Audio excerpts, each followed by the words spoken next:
Katherine Howard, a young and vivacious woman, became the fifth wife of King Henry VIII in 1540 at the tender age of around 16 or 17. Born into a noble family, Katherine was a cousin of Anne Boleyn, Henry's second wife, and her youth, beauty, and flirtatious charm quickly caught the attention of the aging and ailing king. At the time of their marriage, Henry was 49 years old, significantly older than Katherine, and suffering from various health problems, including severe leg ulcers, obesity, and general physical decline. Despite these issues, Henry was utterly captivated by Katherine's youthful energy and saw in her a refreshing escape from his own ailments and the political tensions of his court. Katherine's arrival at court was a breath of fresh air for the king, whose previous marriages had been marred by disappointments and tragedy. His third wife, Jane Seymour, had died shortly after giving birth to his only male heir, and his marriage to Anne of Cleves, his fourth wife, had been annulled due to a lack of attraction. Katherine's lively personality seemed to restore some of Henry's vigor, and he doted on her with lavish gifts and attention. Their marriage was marked by grand celebrations, and Henry publicly displayed his affection for his new queen, showering her with jewels, gowns, and other luxuries. However, Katherine's youth and inexperience also made her vulnerable to mistakes and misjudgments. She had been raised in a relatively lax household and had a history of flirtations and relationships prior to her marriage to the king. These past indiscretions would later come back to haunt her. Additionally, the pressure of being queen at such a young age, combined with the complex and dangerous political environment of Henry's court, put Katherine in a precarious position. Henry, though deeply infatuated with Katherine, was still a man of volatile temper and fragile ego. His physical condition continued to worsen, particularly due to his painful leg ulcers, which affected his mobility and mood. As his health declined, so did his patience, and the once affectionate and indulgent relationship with Katherine began to sour as rumors of her past and possible infidelities emerged. Katherine's fate would ultimately be sealed by these allegations, leading to her tragic downfall. During the later years of his reign, King Henry VIII's health rapidly deteriorated, especially over the winter months of 1541. His once athletic and commanding presence had given way to severe physical ailments, most notably his recurring leg ulcers, which caused him immense pain. These ulcers not only affected his mobility, but also his temperament, making him increasingly irritable and prone to periods of isolation. As Henry's health worsened, he withdrew from many public appearances and duties, spending more time in seclusion at his royal residences. His court, which once revolved around his larger-than-life personality, began to feel the strain of his absence. During this time, his young wife, Katherine Howard, was left to assume more responsibilities in managing courtly affairs. Despite her lack of experience and the overwhelming nature of the royal duties, Katherine demonstrated a surprising amount of compassion and diplomacy. She took a keen interest in some of the prisoners held by the crown, and her actions during this period reflected her desire to show mercy, even to those who had once opposed or criticized the king. Among the prisoners Katherine sought to aid were individuals like Margaret Pole, the Countess of Salisbury, who had been imprisoned due to her family's involvement in uprisings against Henry. Katherine also showed kindness to Sir Thomas Wyatt, a poet and diplomat accused of treason, and Sir John Wallop, a military officer who had been imprisoned for reasons of political intrigue. Although Katherine had limited political power and authority, her efforts to intervene on behalf of these prisoners were seen as gestures of goodwill and leniency. Despite her attempts to show mercy, the political climate of Henry's court was complex and dangerous, with rival factions always seeking to gain favor or undermine their opponents. Katherine's kindness, while admirable, was not enough to shield her from the growing suspicions and accusations swirling around her. As Henry's health continued to decline, his once unwavering affection for Katherine began to wane, and the court became a breeding ground for rumors that would ultimately lead to her downfall. In these final months of her short-lived reign, Katherine's attempts at kindness were overshadowed by the political storm gathering on the horizon. Katherine Howard's past relationships, particularly with Francis Dereham and Thomas Culpeper, played a significant role in her downfall as Queen of England. Before her marriage to Henry VIII, Catherine had led a relatively carefree life at the household of her grandmother, the Dowager Duchess of Norfolk. It was during this time that she engaged in a romantic affair with Francis Derham, a man of lower status who worked within the household. Their relationship, though not legally binding, was intimate enough that many considered them informally betrothed. This past would come back to haunt her once she became queen. Upon becoming queen, Catherine made the controversial decision to appoint Derham as her personal secretary, a move that would later raise suspicions at court. Derham's volatile personality and bad temper made matters worse, drawing unwanted attention to their previous connection. It was not long before rumors of their past relationship began to circulate, especially among those at court who were eager to undermine Catherine's position. Despite being queen, Catherine's youthful inexperience in navigating the treacherous politics of the Tudor court left her vulnerable to these whisperings and plots. Compounding her troubles was her growing closeness to Thomas Culpeper, a member of Henry VIII's Privy Chamber. Culpeper was young, handsome, and reportedly had a flirtatious relationship with the Queen. Whether their relationship was purely emotional or crossed into physical territory is still debated by historians, but the rumors of an affair between them soon became widespread at court.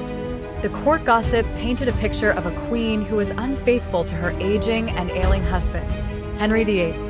As these accusations began to gain momentum, Catherine's enemies seized the opportunity to investigate her past and present relationships. Both Derham and Culpeper were interrogated, with their testimonies fueling the fire of scandal that now engulfed the Queen. Catherine's previous indiscretions with Derham and her alleged affair with Culpeper were considered acts of treason, not only because they involved personal betrayal, but also because they threatened the legitimacy of the royal lineage. Ultimately, these past relationships, combined with the political maneuvering of her rivals, led to Katherine Howard's tragic downfall. The court, driven by ambition and suspicion, used her youthful mistakes to bring an end to her brief reign as Queen of England. The accusations that ultimately led to Katherine Howard's downfall began with the revelation of her past by John Lassell, a courtier with connections to her family. Lassell approached Archbishop Thomas Cranmer, the influential leader of the English Reformation, with explosive information. He claimed that Catherine had not been a virgin when she married King Henry VIII, which was a serious charge considering the expectations of purity and virtue for queens. According to Lassell, Catherine had engaged in inappropriate relationships during her time in the household of the Dowager Duchess of Norfolk, her grandmother. Specifically, Lassell's sister, Mary Hall, had first-hand knowledge of Catherine's past indiscretions with Francis Derham. This startling revelation prompted Cranmer to launch an investigation into the Queen's past. Cranmer, who had the king's ear and was keen to uphold religious and moral standards, quietly began gathering evidence. Several witnesses were called forward to testify, and what they revealed painted a damning picture of Catherine's past life before her marriage to the king. Among the key witnesses were Mary Hall and Catherine Tilney, both of whom had served with Catherine in the Dowager Duchess's household. Mary Hall testified about Catherine's earlier relationship with Francis Derham, confirming that they had been involved in an intimate affair. Although not legally binding, their relationship was considered by many to be a form of informal engagement. This revelation was enough to raise serious concerns, as it directly contradicted the image of innocence Catherine had projected when she married Henry. The relationship with Derham, even if it had occurred before her marriage, was seen as a betrayal of the king's trust. Further complicating matters were the growing suspicions surrounding Catherine's relationship with Thomas Culpeper, a favored courtier of Henry VIII. While there was no definitive proof of an affair between the Queen and Culpeper, the testimonies of those close to her suggested there was more to their relationship than met the eye. Catherine Tilney, another member of her household, testified about secretive meetings between the Queen and Culpeper, fueling the suspicions of an illicit romance. These accusations, Catherine's prior engagement with Derham, and the rumors of an ongoing relationship with Culpeper pushed the investigation to its peak. The court, now fully aware of Catherine's past, began to close in on her, leading to her eventual downfall. Following the shocking accusations about Katherine Howard's past and her alleged affair with Thomas Culpeper, the young queen's fate took a grim turn. Once the investigation began in earnest, Katherine was quickly confined to her quarters under strict surveillance. This isolation marked the beginning of her downfall, as she was now cut off from her royal duties and the support of the court. Despite her efforts to plead for mercy, King Henry VIII, who had been deeply infatuated with her, refused to see her. Heartbroken and devastated by the accusations, Henry withdrew from Katherine entirely, leaving her to face the consequences of the investigation alone. Archbishop Thomas Cranmer, tasked with leading the inquiry, continued to gather evidence against Katherine. The investigation uncovered a series of damning details, including testimonies from those close to the Queen that suggest to her guilt. One of the most incriminating pieces of evidence was a love letter written by Katherine to Thomas Culpeper, in which she expressed her feelings for him in affectionate and intimate terms. This letter provided clear proof of her emotional attachment to Culpeper, further fueling the suspicions of an illicit affair. As the council continued to interrogate Katherine, they sought to uncover the full extent of her relationships, both past and present. Katherine's initial denials gave way to confessions under pressure, and while she never admitted to a physical affair with Culpeper, the evidence against her was overwhelming. Her relationship with Francis Dereham, though in the past, and the suggestive nature of her bond with Culpeper sealed her fate. With Henry's trust in her shattered and the council building a strong case for her guilt, Katherine's imprisonment marked the final stage of her short and tragic reign. Her pleas for forgiveness fell on deaf ears, as the weight of the evidence left little room for mercy.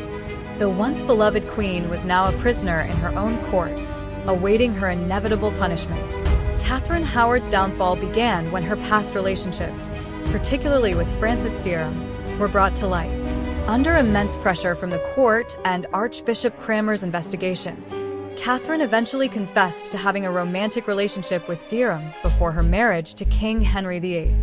She admitted that they had been intimate and that they had even considered themselves betrothed, but this occurred before she became queen.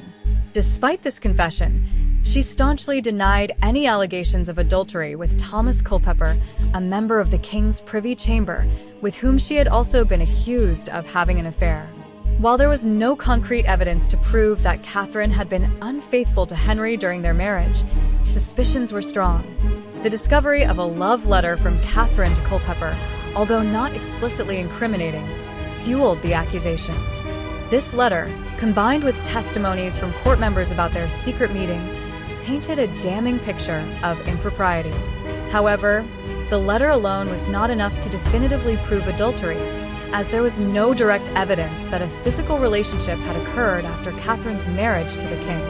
Despite the lack of solid proof of adultery, Katherine's fate was sealed when Parliament, acting under the influence of Henry and his advisors, passed a law known as the Treason Act of 1541. This law retroactively made it treason for a queen to fail to disclose her previous sexual history to the king before marriage.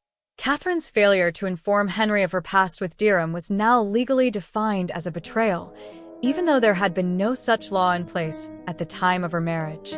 Without a formal trial, Katherine Howard was sentenced to death. On February 13, 1542, she was executed at the Tower of London, marking the tragic end of her brief time as queen. On the morning of February 13, 1542, Katherine Howard, the fifth wife of King Henry VIII, faced the tragic conclusion of her brief and ill-fated time as queen. After months of investigation, accusations, and eventual condemnation, Katherine was brought to the Tower of London to face her execution. Alongside her was Jane Boleyn, Lady Rochford, who had been complicit in arranging secret meetings between Katherine and Thomas Culpeper.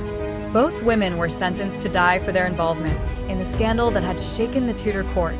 Katherine, only in her late teens or early 20s, showed remarkable composure in her final moments. Having spent the previous night in prayer and reflection, she approached the scaffold with dignity, fully aware of the gravity of her situation. According to reports, Katherine gave a brief but composed speech, acknowledging her past mistakes and asking for God's mercy.